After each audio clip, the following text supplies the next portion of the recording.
You're listening to the We Are Libertarians podcast network. Find all of our shows at wearelibertarians.com. Welcome to Liberty Explained. My name is Chris Spangle, and this is your guide to libertarianism. Our goal is to share libertarian solutions for the future and explain the philosophy, breaking it down. Visit libertyexplained.com to subscribe to this podcast and wearelibertarians.com for the others, and to search out a library of issues and book recommendations. Today we're going to talk about what is the greatest thing about liberty and what is the greatest flaw. And joining me are my co-hosts, Julia Geyer. Thank you for being here. Thank you for having me. And Levy Rainey, thank you for being here. Of course. Julia, the funny thing about this question, she's like, I don't know anything. No confidence whatsoever. And then we're like, so what would you say? And she's like, well, it's predicated on blah, blah, blah. And then gives this great intelligent answer. Such a great in-depth answer. So it's true. I'm going to have to start posting some of the bloopers, the behind the scenes up on the Instagram. So make sure you go follow the Instagram at Liberty Explained WAL, where we post all these shows. They're also on YouTube. They're on the website. They're on Facebook. They're on podcast and your audio. So they're everywhere. So what is the greatest thing about liberty? I'm going to go first and give them a little bit of time to think about their answers, but I know this probably varies for other people, but the listener that solicited this question, asked this question, had wanted to know the flaws and the greatest things. Talk trash about liberty while you're talking nice about it. Mine is a concept called spontaneous order, and this concept is basically that order, which is, we typically think of order like you have to have the government and these laws have to exist and you've got to have a constitution and that's order. And so that's the concept, right? But libertarians believe that order comes from the markets adjusting to the needs of individuals as judged by the price system. So basically the price system is what will you pay for it? So Levy is an artist. You see a great painting behind her in the video. Let's say it's not based on the labor theory of value, which is I put in X hours. Each of my hours are worth this. So this painting is worth $400. Levy can say this painting's worth $4,000 because I can get them to pay for it. And so that's how we as libertarians tend to judge the price system. So, this was spontaneous order was once how do geese know to fly in that V? Or how do people drive around a roundabout without incident?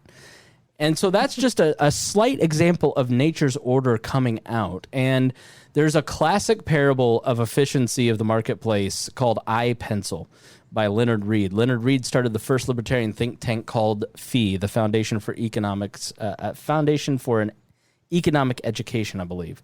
And so, and he goes through this beautiful long explanation showing a pencil is made up of many parts from around the world to solve a simple problem, the need to write things down. So I need to write something down. I have no idea how to do it. And the marketplace responds. No one invented the pencil. No one came up with the first pencil. There were people who scratched something out and then said, this thing works. And then another person picked it up and said, I've got a way to make this better. And over time, with each generation, it evolves and improves.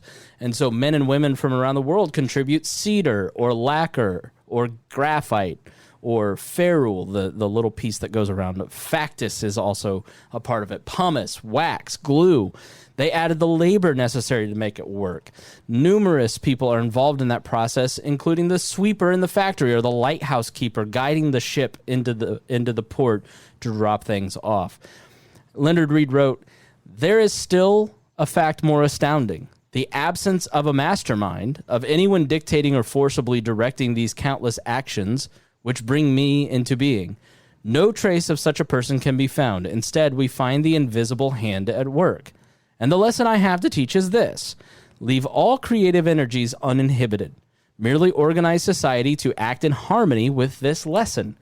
Let society's legal apparatus remove all obstacles the best it can. Permit those creative know-hows freely to flow. Have faith that free men and women will respond to the invisible hand. This faith will be confirmed. So I just think it's a beautiful concept that something like a pencil or all these various things can just they create themselves through the invisible hand of the market. So that is what I like. I was waiting for one of you to jump in and see if you like spontaneous order too, but apparently I'm all alone. No, that's, yeah. Good job, Chris. Thanks. This is our That's fourth good. episode. We're getting the chemistry right still. So if I pause like that, that's usually what I'm doing. I'm not thinking about, my existential crisis. So I thought you had more to say. It's no. cool. So Julia, what is your favorite thing about liberty? Well, I love liberty so much. It touches every part of a person's life. The more liberty you have, the better your life is. If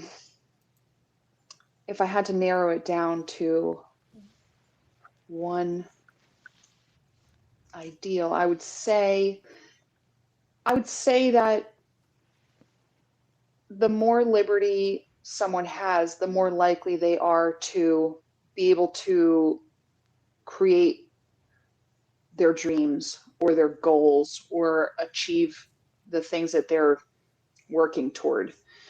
I think that, when you start removing someone's liberties,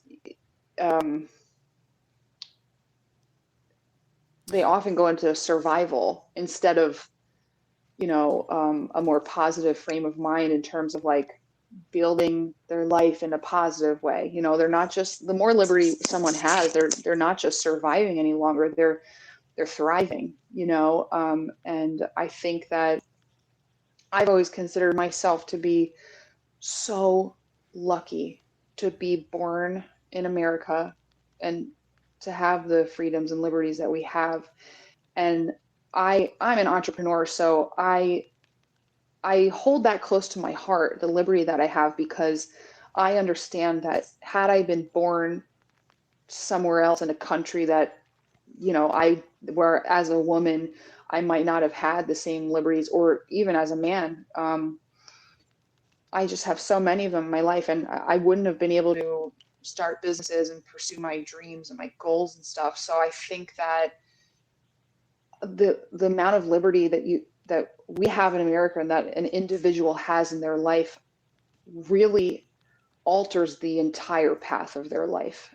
And my favorite thing is that I just have so much freedom to create the life that I want, so. Yeah, and I mean, it's a little autobiographical because, you're in a situation. I mean, I don't know if you want to talk about that, but you're in a situation where, you had planned and dreamed, and then all of a sudden the government didn't let it take place. Yeah. So what Chris is talking about is during the lockdown, I had to shut down one of my businesses because I still own a transportation business, but it's shut down probably permanently. But at this point, I really don't know. But wow, what a wonderful feeling it is to have had that experience of like seeing a need in a market and like filling it and like making it work. Like that was like thrilling for me. And I just wish that for everyone, not specifically that, but just like whatever people want to do, I want them to go for it and achieve that. And liberty plays a huge part in that, obviously. So that would be my favorite thing about liberty. And then go ahead. Am I supposed to say my least favorite thing about liberty? We'll do that next. Levy, what's your favorite? Yeah. What's the greatest thing about liberty to you? As I mentioned in a previous episode, I am primarily motivated by my religious convictions.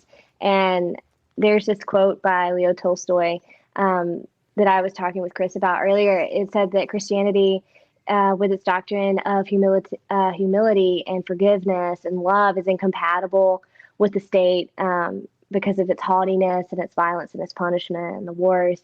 And my thinking is like, it's personally my primary goal is to love and serve my neighbor. And how can I do that in the most effective way possible? And I see the government as this less effective third party stepping in and taking that role from me. And that relieves my guilt and my conviction to do that, because they said, oh, you don't need to do this. We'll do it for you. But instead, we're going to do a terrible job. And so it creates just a whole society of people that are just completely desensitized to the needs of their neighbor, because we pass the buck along to the government, but we don't actually know how effective our love could be if we simply just like help them ourselves. And I think that's why I'm interested in liberty, is because it's just more effective. It's a more effective way of loving people.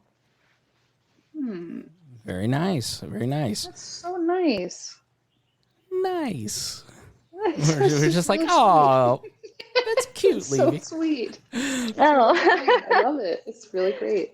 All right, so let's talk about the greatest flaw of liberty, and I've found it to be two things. The first is that this is a really big paradigm shift for people to, especially in a low trust society like we're developing into, to trust their fellow man in a market-based system, especially, you know, as just it feels like the world's falling apart, even though it's really not.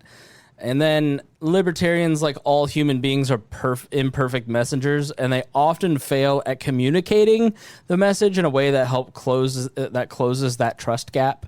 You know, so you sort of go, I don't want to be in a free society with no laws with that guy, you know, and so it's a lot. It's a big thing. That's kind of why we're doing this in chunks, is to try and help kind of shave that down.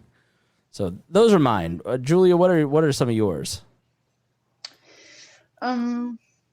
I mean, I have to agree with you. The first thing you said, like, I don't know if I would say it's a flaw of liberty, because I don't actually think liberty has any flaws. Liberty is perfect. Suck I just up. really, What a sucker. I revere her.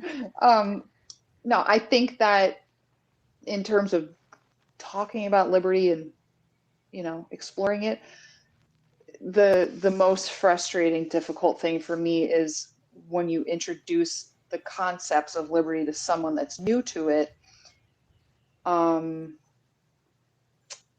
People in our society have become so mentally dependent on the state, on the government, that it really takes, for me, it's taken me many long-winded conversations to be able to get that person to grasp the idea of not depending on the state for all the things that they depend on them, and to introduce the idea that, you know, if individuals had more liberty, we wouldn't need the state, and individuals collectively or individually are capable of taking care of the things that the state is involved in right now, and actually doing a much better job. That is, it's painful for me to talk to people about that, but I like to do it, but I find it frustrating. So it's introducing a totally new idea to someone. That's basically what it is in a nutshell. And that's always hard, I think, you know, if it goes against what people are born into and have lived in their entire lives. Of course, I guess it should be a little difficult. Yeah, I think, and I have to say the same two things you said. I can't find anything else that's like, you know, wrong or difficult about liberty. I think there's a lot of distrust in our society, which I understand.